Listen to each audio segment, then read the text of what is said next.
Welcome back to the Fox Den, everyone, a podcast series from West Shore Community College. We are reviewing the Winter 2023 Book of the Semester, Project Hail Mary by Andy Weir. This final episode presents our live panel discussion from Thursday, April 6th at the West Shore Community College Library. The panel includes Dr. Sonia Siewert, Chemistry, Professor Mike Nagel, Political Science, Dr. Paul Belinsky, Biology, Professor Joe Grahowski, Physics, Professor Sean Henney, English, Patty Skinner, Director of Library Services, and myself, Wade James, Professor of Mathematics. Thank you for listening to our podcast review of Project Hail Mary, and now our live panel discussion. What I'd like to do is start out with a little bit of a history of where this started. Back in fall of 2022, Mike Nagel decided that we're going to look at a book of the semester, a common read, and that was going to be Project Hail Mary.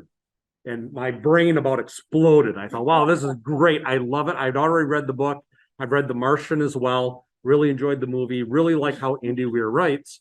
And so Mike and I got talking, and then Sonia came in, and Paul and Joe, a lot of science people, and thinking, wow, this is a really good book. We could do some things with this.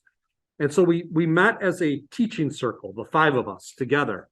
And we were talking about how are ways that we can communicate our enjoyment of the book and share it with the community. And so just not keeping my mouth shut, I said, well, let's do a podcast. And everyone's like, great. Through that time, we discussed the logistics. How are we going to record it? When are we going to record it? How much are we going to do? All of these things. And so beginning in January, we started to develop this and actually started meeting. And so we had meetings, we recorded them, I did the editing, and so that's how this started. It's the first time that I know of that a podcast has been done as consistently as this one has. And maybe it leads to something else, maybe it doesn't. But we'll see. We're just playing here, trying to figure out what's going to happen with this, okay? If I can jump in. So we've been doing a common read at West Shore for over 20 years. We've had a lot of different books in the past, but one of the really cool things about this semester is that Wade just took this, on as a project, and we were able to do this podcast. And so that's what I think is really cool. I'm a firm lover and believer of the common read. Somebody said something like, what's a common read? And, we've used a range of books in the past, and it's so cool to learn about a particular topic or take a piece of literature and look at it from many different perspectives. And so taking it to the next level with this podcast, I think was really cool this year. Yeah, and that's why I'm excited about this panel, because throughout the whole podcast, you've gotten a heavy dose of science, lots of chemistry, lots of physics, lots of biology, evolutionary biology. And we're hoping with this panel, we can get a little bit more non-science perspective on it, right? Like we've done that enough. Like what does Sean Henney think about this? And so that's again why we also wanted an audience participation. So that's where the podcast started, and that's where we are right now. So we've done our 5 episodes. We've covered the entire book, and we thought, how could we sort of wrap this up? Let's do a live panel and invite students in the community here to do this. So I have a quick question for each of the panelists, and we'll start with Sonia. We'll just go right down the line. I'm exempt, of course. I don't have to answer this question. But the question is, Sonia's already talked about all of the chemistry in the book. And if I ask Sonia, what's your favorite part of the book of chemistry? She's already discussed that. We've talked about that. Okay. So my question to the panelists is, what is your favorite part of the book outside of your subject area? So not related to chemistry, but what was something outside of your subject area that you really resonated with in reading the book? And it can span the whole entire arc of the book. Oh, so I wasn't at all prepared for that question. I was going to talk about xenonite. I was really inspired with Belinsky's work on hibernation versus sleep. Mike? Same question? Yeah, same question. Something outside of your field of study that this book really opened your eyes to. Yeah. Well, I don't know if it necessarily opened my eyes, but the thing that kind of interested me would be the relationship between Rocky and Grace. That is so a lot of times you see a movie or you read a book or something like that, and it's a buddy film, or it might be a romance, and you see like boy meets girl or girl meets boy, and then they kind of get to know each other. Well, in this case, we've got Rocky meets Grace, and just how that relationship evolved over time. I mean, I teach history and poli-sci. This book was a big stretch for my students, so I apologize for those, where my government students had to read it. So there's a smattering of that. But what I would just say is just like this growing relationship, how they developed a form of communication between the two, how they end up saving one another, and just there's a little bit of frustration at times, and it's kind of cool how sometimes Rocky, when he speaks, he's got a little bit different tone, and that he's either excited or he's sad. And so Grace and Rocky have this unique relationship that evolves over time. So that's what I would say. So the bromance Yeah. between Rocky Bet. and Ryland. That's fantastic. All right, Paul, what do you have? Man, it sucks to go third. And first off, well, thank you all for being here. It's really cool to get student engagement in this. So certainly we're doing this to entertain all of you and have good discussion. So thank you. But my answer's got to be the bromance too. I loved thinking, my wife and I listened to this book.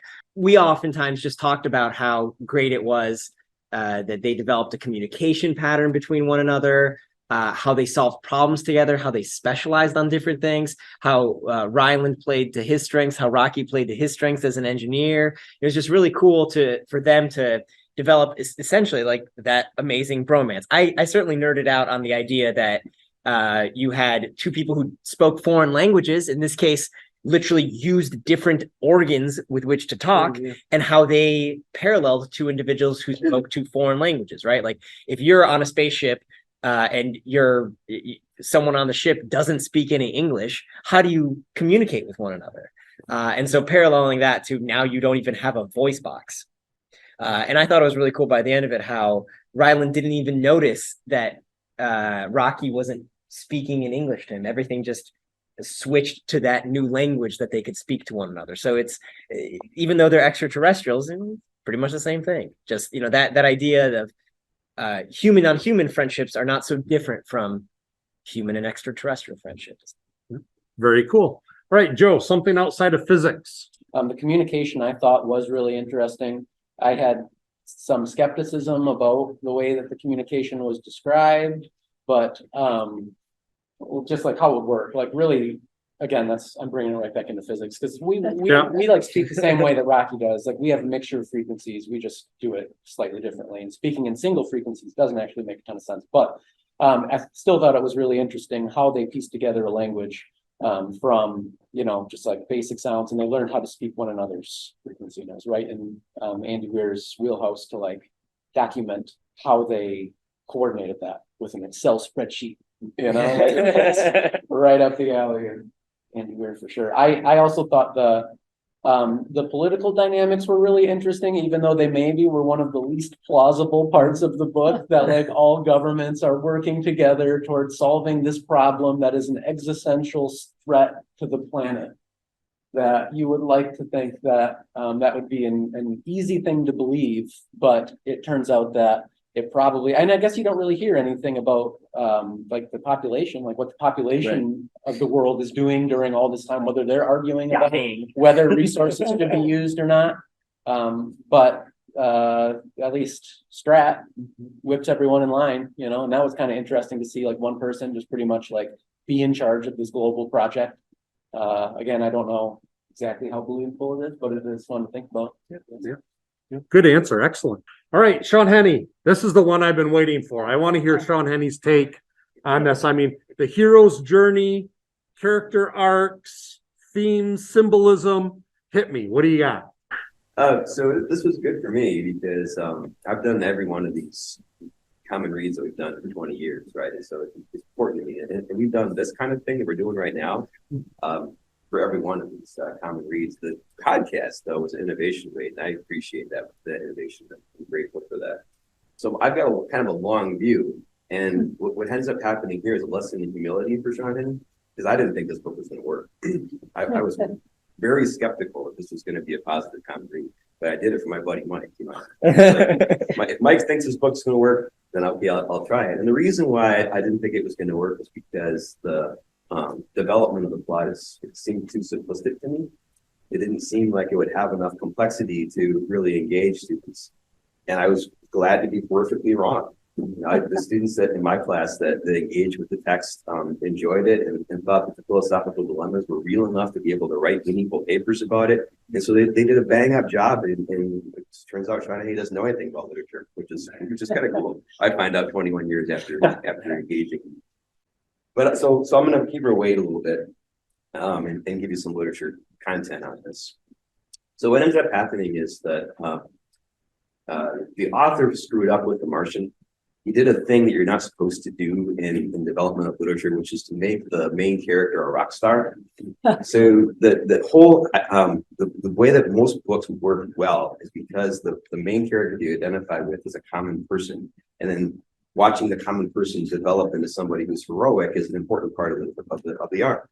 You know this because Cinderella, right? The idea is that Cinderella begins in the ashes, and we watch her become something bigger than that.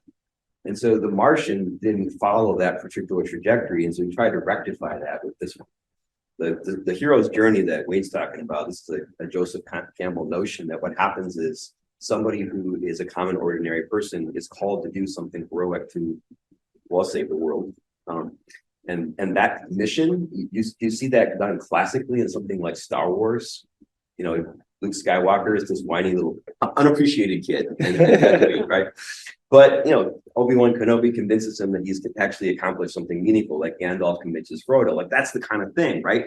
And so you have that dynamic replicated in the Strat. Strat becomes the Gandalf character. She becomes the Obi-Wan. She becomes the one that's calling the person who doesn't believe in himself to be able to achieve things that they're bigger and beyond himself. And there's no lightsaber or ring. But there is astrophage, you know, and being able to use something with tremendous power that you don't even know how that thing works, like that exists in the text. And so what Andy Weir's done is jumped on the bandwagon. Now he's on the hero arc bandwagon. So what happens in the hero's arc, right? Initially, the hero is reluctant. You know, Luke Skywalker doesn't think he can accomplish this. Frodo for sure doesn't. He goes to Rivendell and says, "Okay, enough of this. I'm done. Right? I just did my thing." Right? And so you have the reluctant hero. You have at some point the main character Grace says, "No, I'm not going to do this." So what happens to the hero is the hero undergoes what Joseph Campbell calls an apotheosis. That's a moment where you die to your old self and you become resurrected in your new self. So the best movie, there's no argument about this, right? Empire Strikes Back is the best movie. This is like Skywalker going into the cave on the planet with Yoda and sees sees himself essentially in the Darth Vader moment, like discovering who you really are, right? And that apotheosis thing has to happen to Grace, because this thing's got two savings that has to happen. He has to save the planet, but he also has to redeem himself and save himself. He has to not be the cowardly person who can't have meaningful relationships with other people. Like the bromance thing, like that's the first serious, real relationship that guy's got, right? So he has to achieve redemptive power, not just for his planet, but also for himself. And that's the apotheosis that happens. And so you see the same kind of thing in this book that he didn't do in The Martian quite as well. And now he tries to redeem himself, and Andy Weir does. We get this beautiful thing. There's plenty of literature stuff. Fantastic. Despite my original skepticism. So you've done your own hero's journey We did. Yeah. with this book, right? All right, fantastic. Thank you, Sean. I really appreciate that. And then you referenced Star Wars as being a classic. All right, so I think we've kind of covered everyone in the panel. I want to do some audience participation. And so we'll turn it over to you guys. And basically two formats. Do you have a question specifically for any of the panel members? Number one. Or number two, do you have an insight to the book that you would like to discuss?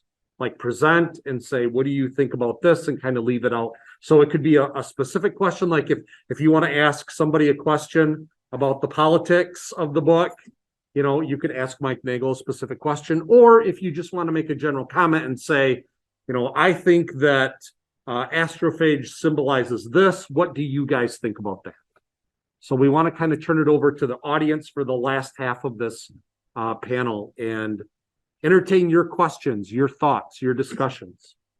So this is a question for you, physics, biology, and chemistry. What do you think the probability is of something like astrophage existing? Like the carrying capacity for energy and ability to withstand different heats like that?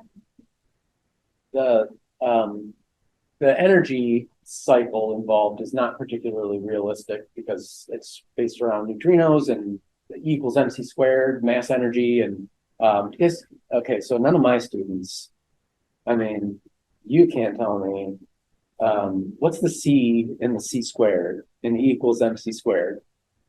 What is C? Speed of light. Speed of light. Is that a big number or a small number? Real big. That's a super big number. So like whenever anything is undergoing like a nuclear transition like that, there's a ton of energy involved. In general, nuclear transitions are like 1,000,000 times more energetic than chemical transitions. So if you were to have on an atomic scale, a nuclear transition that's driving energy or providing energy inside a living organism is going to get blown apart. You know, there's too much energy for any type of ordinary material that things are made up out of to be able to contain that in such a small little volume. So, I mean, something that can sustain the temperatures. I mean, we do know of like thermophiles and other things that can tolerate high temperatures, but like localized energy on a huge scale, like millions of times more than typical chemical energies, that's not super realistic. That's it. But it's fun. I think to dovetail off of that, Joe, you had mentioned in one of the episodes that if this was to happen, the energy that would be released would probably be in the form of gamma radiation, not infrared radiation. And you can handle infrared radiation. We're bombarded by it all the time, but gamma radiation would be a bad thing for you to absorb.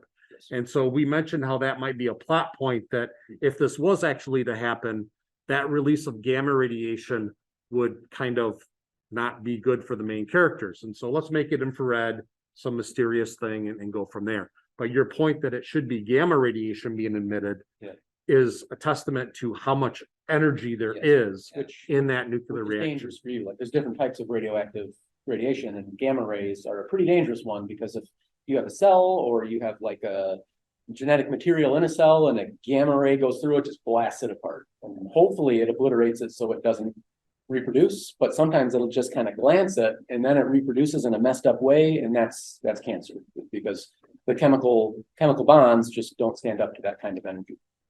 Yeah. And from a biological standpoint, like perhaps there could be some sort of organelle that might be able to absorb either gamma or infrared radiation given the right conditions. Like perhaps you could use heavy metals as something that might mimic chlorophyll's ability to absorb the particular wavelengths that we do on this planet.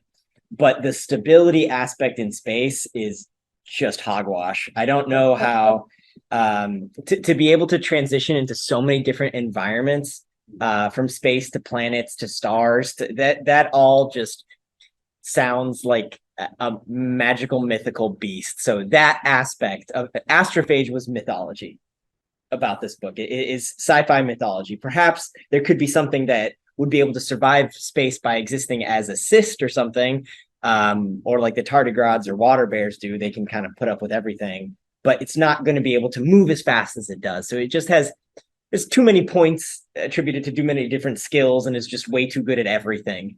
So Astrophage couldn't exist except for in mythology, as far as I can tell.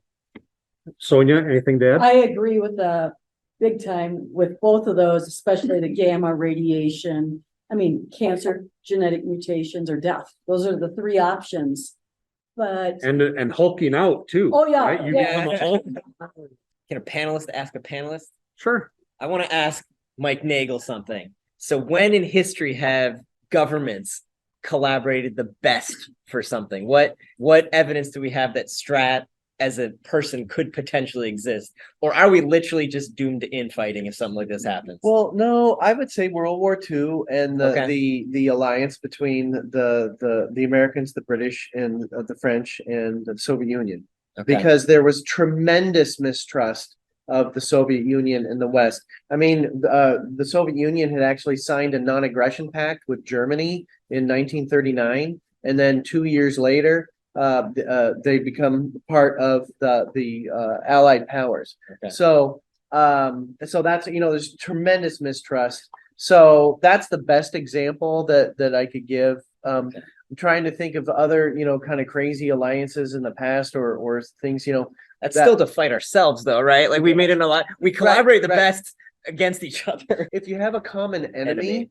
A common enemy makes the differences between different groups seem much smaller. Yeah, that's right. So that's what I would say. Okay. Yeah. Okay. But I don't know how realistic it is, but that's the best historical example. Can I ask a question of the audience? Mhm. So who should be Ryland Grace and Strat? Those are the two that I'm very curious about in the movie. And I don't know if the movie. I think they I already think got it there's cast. one. It's there's already one- been Yeah, cast. Ryland's cast. Oh, well, I missed Well, that. but Do you know well, who it is? Yeah, Oh yeah. Ryan Yeah. Gosling. Oh. Say good or bad. Well, what about Strat? Is Danny DeVito Rocky? Yeah, good question, Sonia. I hadn't thought about that, like casting for the movie. Question for Professor Andy. So in The Martian and in Project Hail Mary, there's the common themes of course, hard science, and as well, human capability and human adaptability. You brought up the hero's journey compared from Hail Mary to that. He didn't take that trajectory in The Martian. So what is it about the hero's journey that is so much more appealing? Is it the idea that the ordinary person can reinvent themselves, or is it the idea of the general capability and adaptability of humans? Yeah, so as my students know, I lean on Aristotle a lot.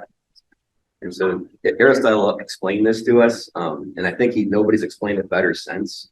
So the principle he talks about is a principle called agon, A-G-O-N. That's the Greek word.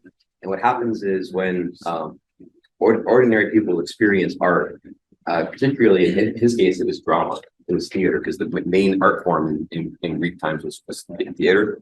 And so the idea was you experience as a member of the audience the agon of the characters, the agony or the challenges and the issues that those characters represent. If you can't see enough similarities between the conflict that the characters are undergoing in your own experience, then you can't engage meaningfully with the art. And so the idea is that we look at art as a way to work through our own baggage, the stuff that we've got to deal with. We've got traumas and tragedies and issues and challenges. And if we see a character successfully engaging with similar enough issues, then something uplifting happens to us. We achieve that kind of redemption too, which is why the hero's journey typically uses a character that's more accessible for the audience. It's called catharsis. You guys have probably heard that. The moment when you release the tension that you had been building and you enjoyed that art so much. Like my wife goes after me because I like what she calls sad Irish movies. I can watch all these sad Irish movies, but she won't watch movies with me anymore because it's gonna be a sad Irish movie. But the idea is that in finding that sadness, we release some of the sadness that we hold ourselves, and that's catharsis. And that's the delight in seeing something happen in a book that you think maybe I could achieve that. The idea that Grace, man, that dude gave up academia, like the thing that we do, like that dude I got burned by it and said, screw this, I'm not going to do it anymore. And so many of us who had a paper rejected or didn't get hired for a job we want, like that kind of thing, right? And so seeing him win, like succeed at the end, like it does our hearts good. It makes us feel good about ourselves. Yeah, what did you guys think about the ending of the book? The last chapter, where it's revealed that he's at Arid in his little bubble and he's teaching middle school Iridians about science. The question that he asked them was, who knows the speed of light? And I thought that was an interesting question because the students, again, cannot see light. Remember, they are not able to see the wavelengths that we see. They work on audio. And so the fact that he's asking them a question about a frequency of electromagnetic radiation that they cannot observe, I thought was pretty interesting. But what did you think about the ending of the book? Was it a good ending? Was it a bad ending? How could it be improved? It would have done something different. It would have done something that we have seen before, because of course the hero always lives, but he lives in the whole book is fairly improbable, but it just I feel like they could have done it better. I felt like he made it so that maybe he could write a second one.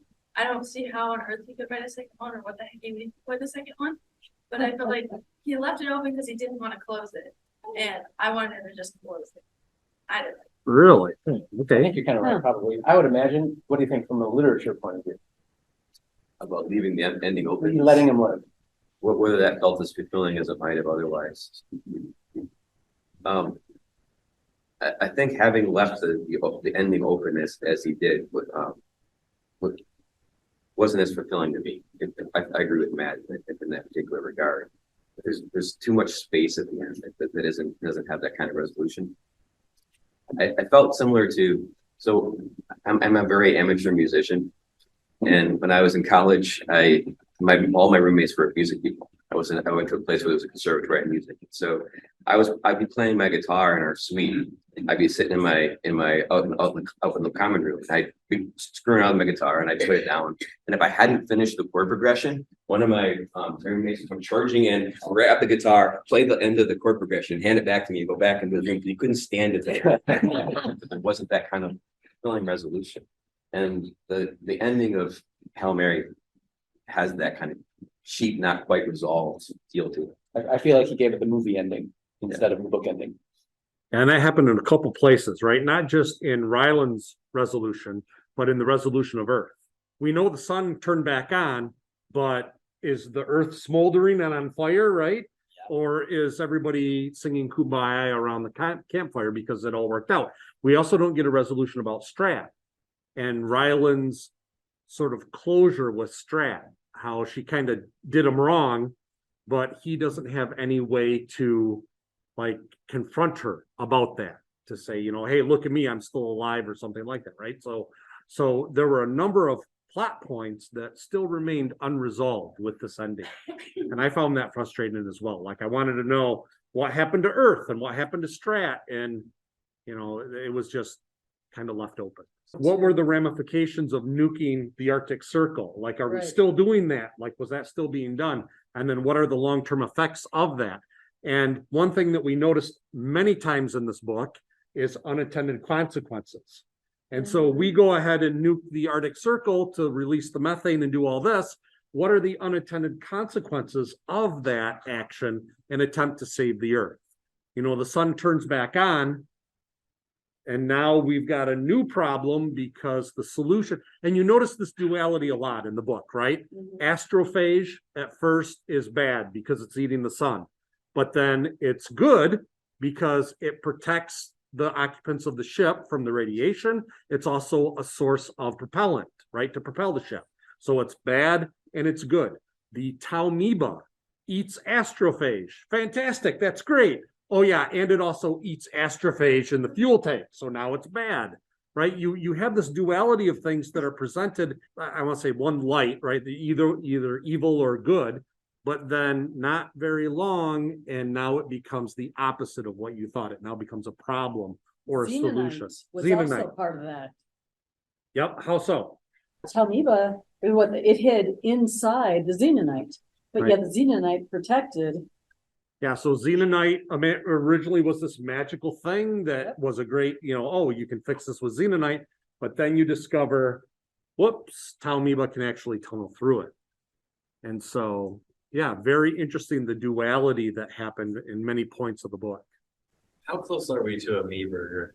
Very. Within the last week or two, we actually were able to culture mammoth tissue and create a mammoth meatball that was approximately this big. So we could very easily create something like that. And it's not within the too distant, within your lifetime for sure.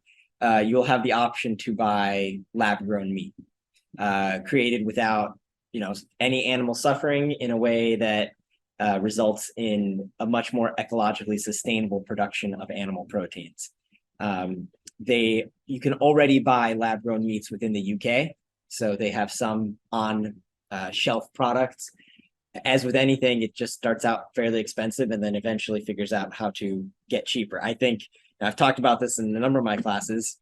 Those of you training in bio now, there's a non-zero chance that your career will be made within the lab grown foods industry.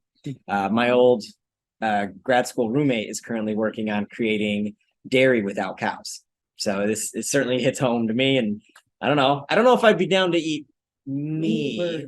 I've heard humans are supposed to be like horse, very salty, and I as a person am fairly bitter, so I don't know if those flavor profiles are about what I'd like to taste. But if you instead told me that I could maybe taste a dodo, an extinct bird, a dodo wing, for the Super Bowl, I'm significantly more interested in that. So that's a cool question. I think that we will be facing that as a society, whether the equivalent of me burgers is something that we want, and it's coming up pretty quick, I'd imagine. I have a question for Wade. Having been on the podcast and seen like the full course of the conversation and then how it gets whittled down to like one episode, which one was the most difficult to corral into an episode? I think the second recording was and I forget who's on the show with the second recording, but the first recording was just, you're going on adrenaline. You're like, wow, this is cool. Can I do this? And can I do that? And the first recording took a long time to edit because it was getting the flow, figuring out how to put the music in the right places, how to run the background, selecting the music, doing all that. So that first one, you're just happy that it happened, right? You're like, look what I made. And then the second one, you're kind of like, oh, now I gotta do it again and improve on it. And then by the time the third one came, the fourth and the fifth, it was just kind of much more routine. It was like, yep, okay, here's this. I also did like keeping notes as we're recording. So if Mike Nagel says something that I know I want to keep in there and it's really good, I'll write it down and kind of timestamp it. So that way, as I'm going back and doing post-production, I can say, oh yeah, let's put Nagel in there. And there were a couple places where the conversation, when we originally started the first 3 episodes, I focused more on subject area. So I pitched the one Mike Nagel, and Mike would talk for 10 or 15 minutes. And then I'd give it to Belinsky, and he'd talk for 10 or 15 minutes. And in the last couple episodes, instead of doing it that way, I switched to more chapter content. So instead of having 10 minutes of Nagel and 10 minutes of Belinsky, I could stack them in like this, and it varied the conversation a little bit more. And so those were just little things that you learn as you do this, right? You're kind of like, oh, let's do this. And blah, blah, blah. And so, yeah, but I think episode 2 was the one that took me the longest to like actually really, and then once I had it down, that was it. It was pretty quick after that. That's your sophomore slump, right? Yeah, that's what it was. That emotional roller coaster is exactly what I experienced. The first lecture recording, I was like, okay, yeah, I'm doing it, blah, blah. And then you stare down the aisle, you're like, I have 52 more to go. How am I supposed to do this? Yeah. And then once you do this once or twice, now you know what to anticipate. So in episodes 3, 4, and 5, I was able to ask better leading questions. I was able to corral the cats a little bit better, and be like, Nagel, go over here and talk about this for a little bit. And so knowing ahead of time where I wanted to go. And so that helped make the production a little bit easier. I just thought it was interesting, the juxtaposition between the fact that what we're dealing with on Earth is climate change and the warming of the planet. Yet in the book, the issue is that the planet is even cooling. And I just thought that was really interesting. And I'm a middle school science teacher, so I thought that was hilarious, honestly. Especially with how not serious people currently take climate change. But my question is for the science professors, like Grace, do you also think in imperial and metric units, or what do you think of it? I drove my furnace repair guy crazy because he came to my place and I had it in Celsius, and he was the first time ever. So I guess I answered that. Yeah, I used to think more in Fahrenheit, and then after I finished school, I moved to Germany, and then everything switched to Celsius. And since then, I also have to, we try to track how much milk we're giving the little baby. It's in milliliters, not ounces. And I don't even, my wife will even say oh, she get 6 ounces? I will say 6 ounces, but in my head, it's 180 mils. The transition is almost like it's a foreign language at this point. It just, that's what my brain will go back toward.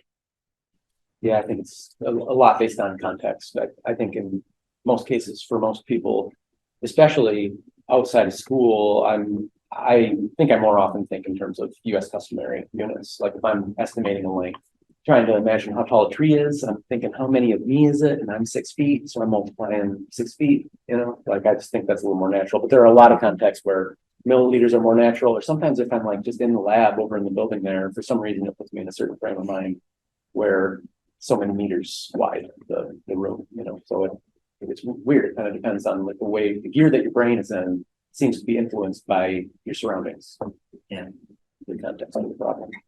Did you find any of Ryland's educational practices questionable, where you're like, oh, I could never do that in my class or something like that? Like, I was much was not said about his educational practices. Honestly, that was one of the only things. There's a lot more to education than that. yeah, So, yeah, they didn't show him like disciplining the child that isn't behaving well, and yeah, and hopefully, like, loved his job. So, He might have been early in his he career. must- Yeah. well, remember, he is coming out of academia, so I mean, maybe middle school looks pretty shiny Yeah, right. after being rejected, having your paper rejected. So, okay, well, we are almost at time. Any parting comments or questions before we kind of wrap things up from the Don't panel? buy Xenonite online. Okay, It is for sale. no Xenonite online. Mike, any closing? All I was gonna say is we're looking at some common reads for next year, and so please stay tuned. It's a great series to do, and it's nice to have people come in and offer their different perspective on things. And this is what I really value. I didn't understand 95% of the science and the math, but these guys are a lot smarter than me. Science. And so I really that's what I really value with this approach. Well, thanks, Paul. I hope that if nothing else, talking about this with people who weren't biologists, because I mean, my world, I married a biologist, most of my friends are biologists, it really silos you. And so hearing thoughts from other people made me realize that, yeah, we're both scientists, but we see this book entirely differently. We see the world entirely differently. There, things that I take for granted about how I, going for a walk, the world in which I'm interpreting and seeing is completely different from the person walking with me. And it was really cool. And I hope that take that from the podcast series as well. And I hope that, science can be involved in whatever future common read there will be. Right, Joe. I only want to add that Wade totally oversold how enthusiastic we were about doing a podcast. Maybe we do a podcast, and we were all like, "Oh, I don't know." And Wade said, "I'll do like everything. I will edit. I'll do the recording. I'll organize the meetings. I'll set everything up." And so then we were like, "Oh yeah, that sounds pretty good." Yeah. So I really appreciate all the work that Wade did, and all the organizing and the editing that he did. It made it very easy for the rest of us. Yep. Thanks. Okay, then we'll wrap this up. Thank you, everyone, for joining us, and maybe we'll see you at the next Common Read. Okay. Sounds So good. have a good afternoon. You've been listening to The Fox Den, a podcast series from West Shore Community College. This has been our live panel discussion of the Winter 2023 Book of the Semester, Project Hail Mary by Andy Weir. Join us next year for another West Shore Community College Common Read. Until then, I'm Wade James. Thanks for listening.